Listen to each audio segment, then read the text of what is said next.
Hey, what's up, everybody? Welcome to Activate You, man. Yo, the funny thing about today is we're making history today, right? But the greatest thing about today is that my guy Nick is going to talk to us about some of the greatest historians, and we're going to chop it up and go back and forth. What's up, Nick? What's up? How are you, man? I'm great. Glad to be here. Yeah, man. Thank you for coming through, bro. Yo, Nick has the worth ethic of like 100 horses, right? And if you're going to compete, you're going to have that same drive. Nick, where did you get your drive from, bro? Let's talk about that real quick. I think you're hyping me up a little bit too much there, but I do aspire to have a good work ethic. My boy got a crazy work ethic, man. He gonna tell me I'm hyping him up now. No, he's definitely hyping me up. But I've read over 100 biographies, and so one thing that you like see in all of the biographies is like this insane, like maniacal work ethic. And it sort of like comes from like an obsession with the craft. And for me, I just want to create something beautiful. And so like if it looks like I have like this crazy work ethic, it's probably just because I'm obsessed with the art of YouTube and the art of like studying the greats of history. So I would say it just comes from obsession. So Nick, tell us, bro, what are you working on right now, bro? So right now I'm working on my company Histos, which is a history media company. I love that. We have a YouTube channel, a school community, along with all the other socials, but my primary focus is just on my YouTube channel and my school community, which is about studying the greats of history. So the school community, that's our boy Alex Hormozy. Yes, sir. You're a part of that network, and people have to go there to be a part of your school. Yeah, break that down. Yeah, I mean, I know a lot of people are put off by the whole Hormozy thing, but school was actually made by this guy named Sam Ovens, and so Hormozy was like the primary investor, and so he is a large part of it, and his name is sort of attributed to the brand, but like it really is a great platform. Like I know when you think of it, you think of sort of like a marketing, like sort of sales gimmick. Yeah. But I really like the platform in order to like help build a community. So in my school community, every week we meet up on the weekends. And we listen to a podcast and we have a discussion about the podcast. It's usually a David Senra podcast, a Ben Wilson podcast, or a Founders podcast, or we read a biography, and I give all the biographies a month in advance, and we meet up that week and we talk about the biography and how we can apply those principles in our day-to-day lives as entrepreneurs. Yeah, that's so cool, man. That is really cool. I'm actually, that's dedication right there. If you're gonna link up with people on the weekend and actually digest biographies and then actually apply different ways that you can apply that to your life, you guys are serious, bro.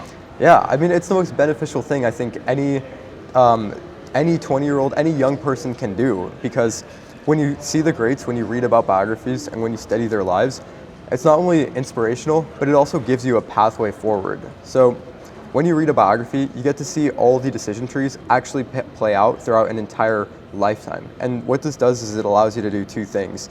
The first thing it allows you to do is it allows you to see the consequences of those decisions. And the second thing that it allows you to do is it allows you to stretch your time horizon. So most people can only see their life and their goals in the span of 1, maybe 5 years tops. When you start studying biographies, you start to see a more holistic version of life, where instead of seeing just what you can do in 1 to 5 years, you start seeing what you can do in decades. And those are the people who really do tend to become like some of the greats of history, the people who do something and pursue a craft for decades, not just years. Yeah. I like that you brought that up, man, because a lot of you guys are thinking in hours or days or weeks and months. I'm sure Nick here is thinking in blocks of 5 years at a time or decades. You know, I like to think of 5 years at a time, but most of us are thinking in like monthly or quarter. You know, we're thinking of every quarter. We're not thinking that far out. Why do you think these guys were like thinking like that though? Why do you think these great guys that we're about to discuss here in a second, why do you think these guys are planning so far out into the future though?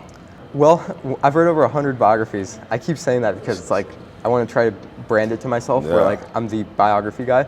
But in every single biography that I've read, you see that the greats of history study the greats of history.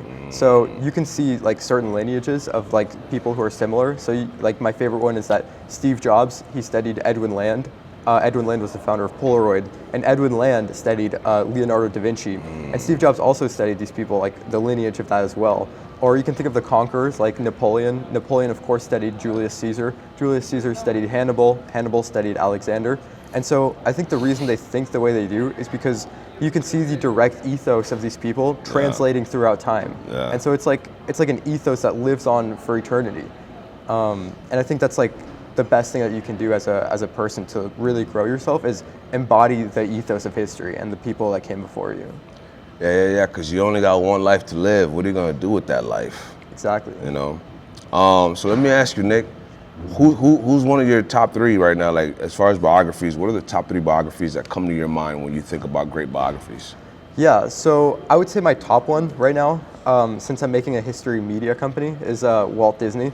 Okay. And I know that's not going to be a very viral, like, popular answer, but Walt Disney is one of my heroes. And when you think about what he did in the terms of media, he impacted media in so many ways. When he first started out, he was making laugh-o-grams, which is very similar to anyone making short-form content. Laugh-o-grams are like a 10-minute reel that they played before the actual movie in theaters.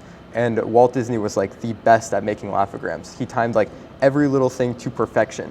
And so he's like studying him in that era and what he did with laugh-o-grams is one of my biggest inspirations right now, as well as what he did with Snow White. Snow White was able to influence the culture, it was able to have an impact on society, and it was one of the most beautiful things ever produced in history. Yeah.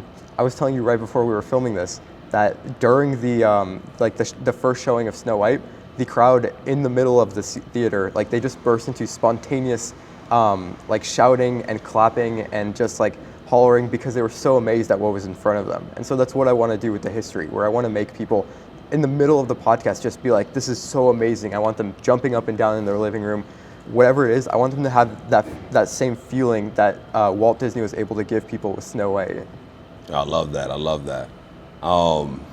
Yeah, Walt Disney, bro, he was a character. He turned a swamp into a multi-billion-dollar empire. I mean, is that the same guy? Walt Disney? Yeah. Does he have that park in Orlando?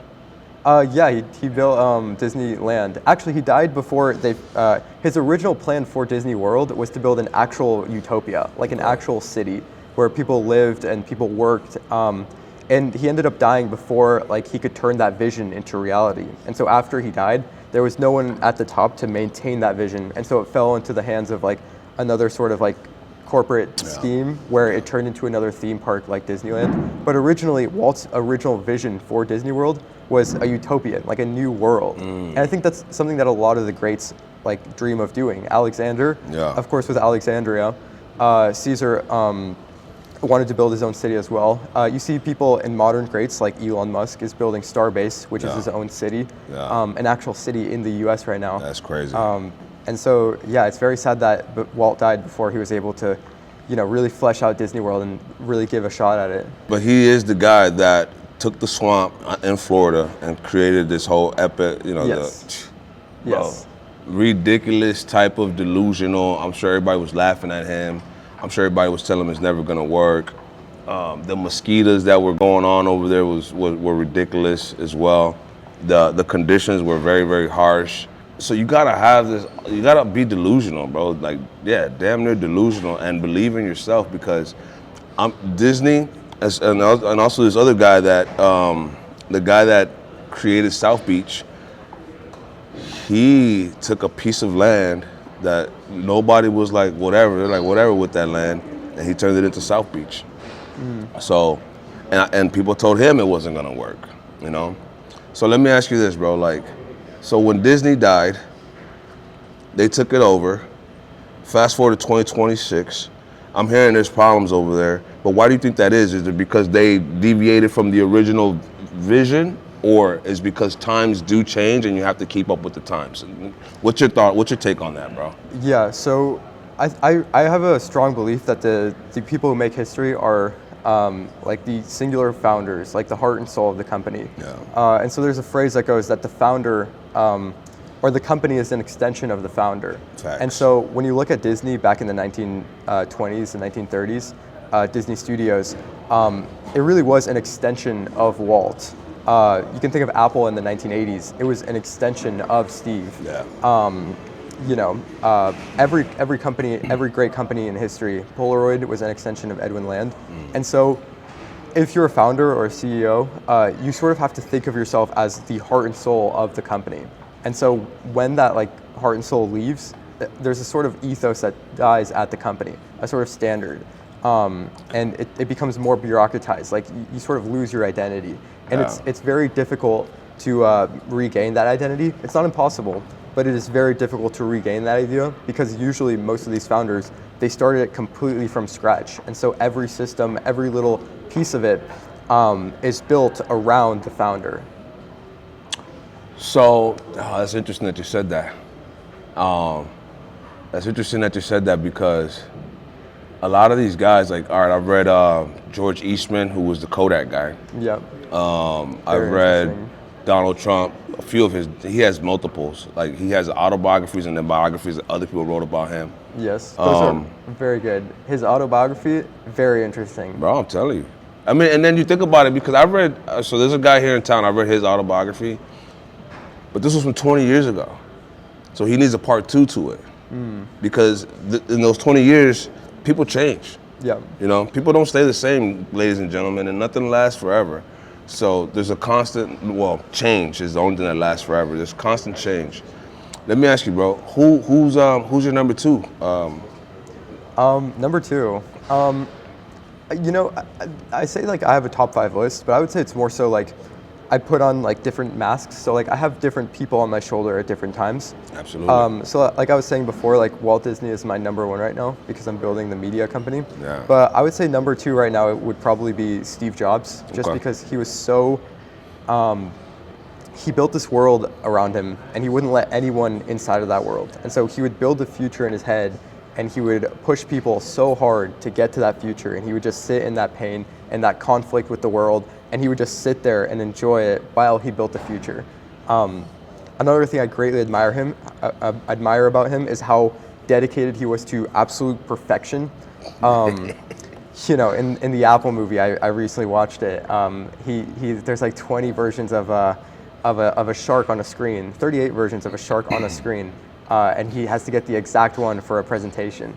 There was a point where they gave him a Macintosh. He threw it across the room and he said, this is bad. I don't want to use the exact phrase he said because he was very harsh. But like he threw it across the room and he said, like, this is garbage. Like we need to achieve absolute perfection. And so I love those qualities about Steve, where he was willing to take all the pain that it took to achieve this, his sort of vision of the future.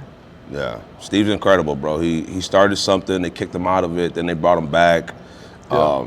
And that's like the greatest, like that's probably the greatest example of like why a founder is the spirit of the company. It's like Apple started absolutely plummeting, right? Yeah. And then the craziest thing is that when he came back, exactly.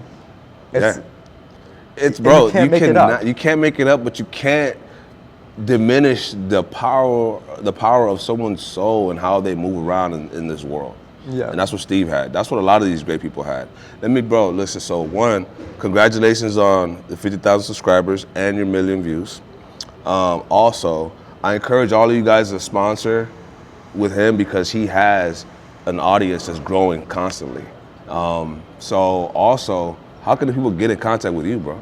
Yeah, if you want to get in contact with me, you can reach out to any of my socials. I'm very active on X. I'm very bullish on the platform as well. Okay. But if you DM me on Instagram, I will answer as well. All right. I just like have all these blocks on Instagram because it's very addicting. But yeah, if you DM me on X, I'll for sure reach out. Okay. Back. Just bro. Nic Munoz. That's my name. Nic Munoz. Ladies and gentlemen, be on the lookout for him. If you think you're gonna compete, matter of fact, I'd advise you to collaborate, right?